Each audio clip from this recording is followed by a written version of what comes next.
Баршаңызға тағы да сәлем. Arduino негіздері курсының 4-ші сабағына қош келдіңіздер. 4-ші сабақтың тақырыбы потенциометрлер деп аталады. Потенциометр 3 шықпасы бар, қолмен реттелетін айнымалы резистор. Потенциометрлер негізінен айнымалы кернеу бөлгіш ретінде қызмет атқарады. Күнделікті өмірде потенциометрлер құлағымызға тағатын наушниктердегі дауысын реттейтін бөлікте қолданылады.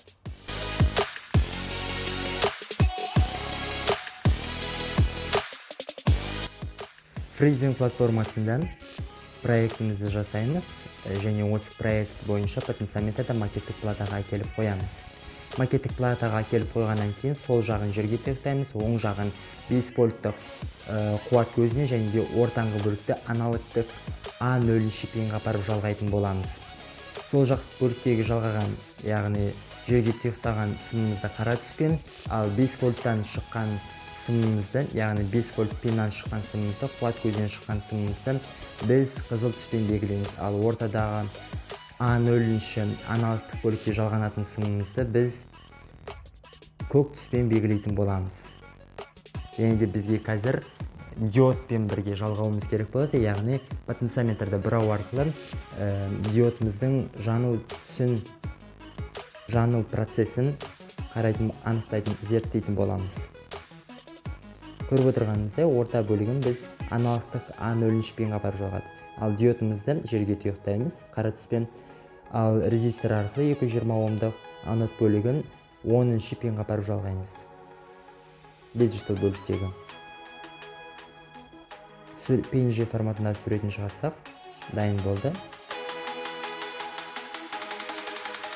Arduino IDE платформасында проектінің скетчін жазатын боламыз. Әуел бастан біз пин, яғни диджитал бөлікке жалғанған айнымалыны жазатын боламыз. Тең пин тең оң деп, және де setup функциясында осы пин айнымалысын конфигурациялайтын боламыз.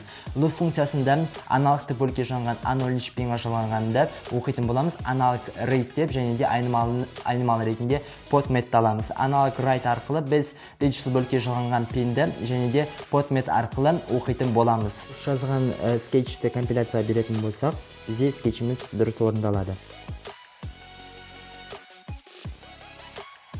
Tinkercad платформасында біз проектінен жасап бақылайтын боламыз және де дұрыс орындалуын қадағалайтын боламыз. Фрезинг платформасында біз қалай жасадық, дәл осындай схема құратын боламыз, яғни потенциометрге жерге тұйықтап бір бөлігін және де 5 вольттық қуат көзін плюс жағына қойып, біз потенциометрге жалғайтын боламыз және де ортаңғы бөлігін аналогтық А0 пинге апарып жалғаймыз. Потенциометр бізде айнымалы, яғни қолдан реттелетін айнымалы резистор болғандықтан біз қазір диодты қолданатын боламыз, яғни потенциометрді бұрау арқылы жарық диодының жанып сөніп процесін бақылайтын боламыз. Және А0 пинге апарып ортаңғы бөлікті жалғаймыз, көк түсті береміз оған. Диодты анод бөлігіне резистор арқылы жалғаймыз, digital onға апарып жалғаймыз.